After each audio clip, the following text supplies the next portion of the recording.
How's everybody doing this evening? I'm gonna make this video, and I kind of hesitated to make this video because it is kind of, I don't know, it's a little bit personal, but I think it makes a point, so I'm gonna go ahead and tell the story anyway. One of the things going on, I believe, with Donald Trump is that he has no empathy for people, and he can't put himself in other people's situation. And I think what Kaepernick's able to do is kind of feel, from the perspective of the people that are going through this. I think he can kind of feel what they're going through. I don't know what his background is. I mean, obviously, at this point in his life, he's probably not going through, as difficult times as a lot of people are, but he's able to talk, he's able to feel some empathy for other people. That's why I think he decided to make this issue. And so many people, they can't feel what other people are going through. It's hard to live in somebody else's skin. Donald Trump absolutely does not feel what other people are going through. He cannot understand the issue, never will, because he just can't get into somebody else's position in life and see what it feels like to be in that position.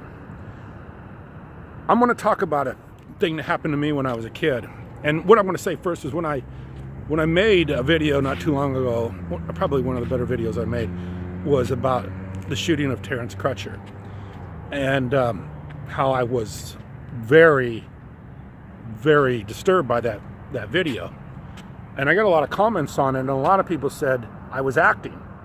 They said there was no way I could feel that way about what happened to this guy because I'd never been a minority, I'd never been discriminated against. I'm a white guy living in a white country. I'm educated, and there's just no way I can feel what somebody like that goes through. And I remember I read all those comments, and a lot of people said that, which is probably true. But I want to illustrate, I want to tell a story that happened to me when I was a kid where I really did feel, what it was like to be in a position where you didn't have many choices. Like I've said on this videos before, I grew up on a farm in western Nebraska. And one year, I used to drive our pickup around in the fields. And my parents at the time were farming a lot of land, and they had a lot of migrant laborers in the field. And I used to drive the pickup from field to field and take people water and fuel and all that stuff. And I was just a kid. I was probably about 10, 11 years old. And I drove the pickup around, which was not uncommon back in those days. Even today, probably, a lot of kids drive when they're really young. But I was driving when I was really young, and there's a lot of people working in the field. A lot of people working in the field. And I was driving around, and I backed into this guy's car. And they were out in the field, and they didn't see it. And I put a big dent in the back of this guy's car. And I didn't tell anybody because I was afraid. My dad was always very abusive, and you never know when he would just haul off and do something to you for something like this. So I was scared of my dad. I was scared of telling anybody about this. I didn't want anybody to know because I put a really bad dent in this guy's car, and I felt really bad about it. I didn't want to say anything. I wanted to say something, but I was too scared to say anything. But anyway, I was there when the guy come up to my dad, and he was ready to be paid, and he told my dad somebody hit his car in the fields.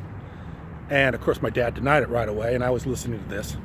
And I didn't want to say anything because, like I said, I was scared of my dad, and my dad could be very abusive, so I didn't want to, I didn't want to take to have him take his anger out on me, so I didn't say anything. I just kept my mouth shut. And I'll never forget this guy. He wanted to have his car fixed, and he wanted somebody to pay for his car because somebody hit his car in the fields, and he knew it, but he didn't know who. And he wanted somebody to pay for his car, but because he was so desperate for the money, he just accepted my dad saying he wasn't going to pay for the car, and that he would either pay him for his labor or give him his check for his time, or he wasn't going to pay him anything because he wasn't going to pay him for his car. And I felt so bad for this guy. I remember looking at this guy, and he had a car full of kids. like a lot of kids, like 7 or 8 kids in his car. And he needed the check so badly that he wasn't going to argue with my dad over the damage to his car.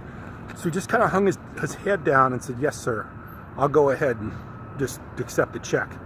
And don't worry about my car damages." And I just wanted so badly to say something. I wanted so badly to say, I did it. I wanted so badly to tell my dad, I did it, tell those guys did it, but I couldn't do it. And I just remember looking at this guy and seeing all of his children and all of his kids and knowing how badly he needed the money. I just know he needed the money so badly that he had no argument. There was no way he could say anything to my dad about this car damage because he was just so desperate for that check, for that money. He needed that money to feed his kids. And I remember thinking about that. And it really troubled me for a long time because I felt like, man, that isn't right. It just wasn't right. And I think about it from time to time, and I just thought that just wasn't right. Another story I want to talk about is my granddad. And I had a really great grandfather, a good guy on my mom's side.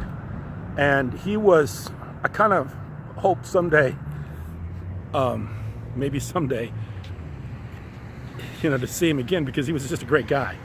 And I hope someday he can, or even now he can see things I say, because I know he'd agree with me 100%.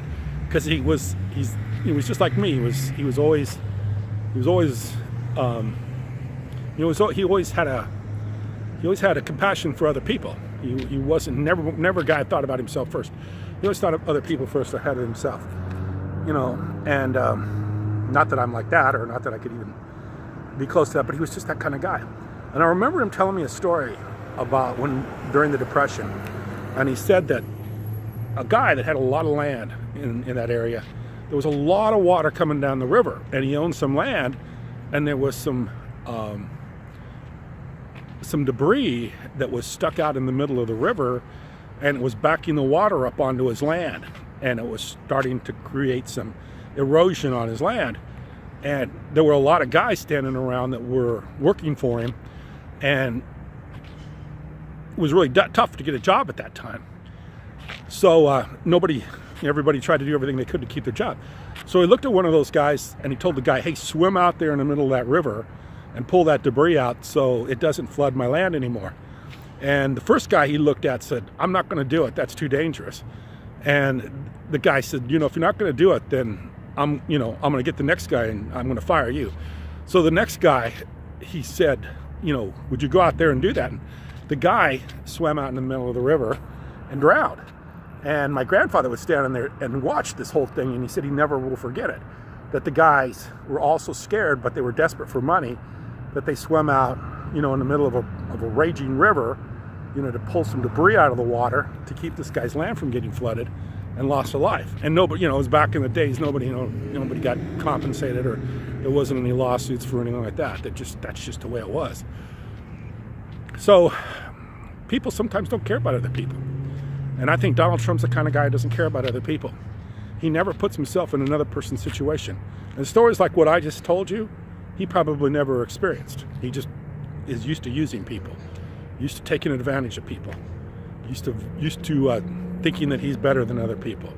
So that's the kind of guy we've got. And his stance on all these issues indicates to me that he's that kind of person, that he just doesn't have any empathy or caring or any kind of I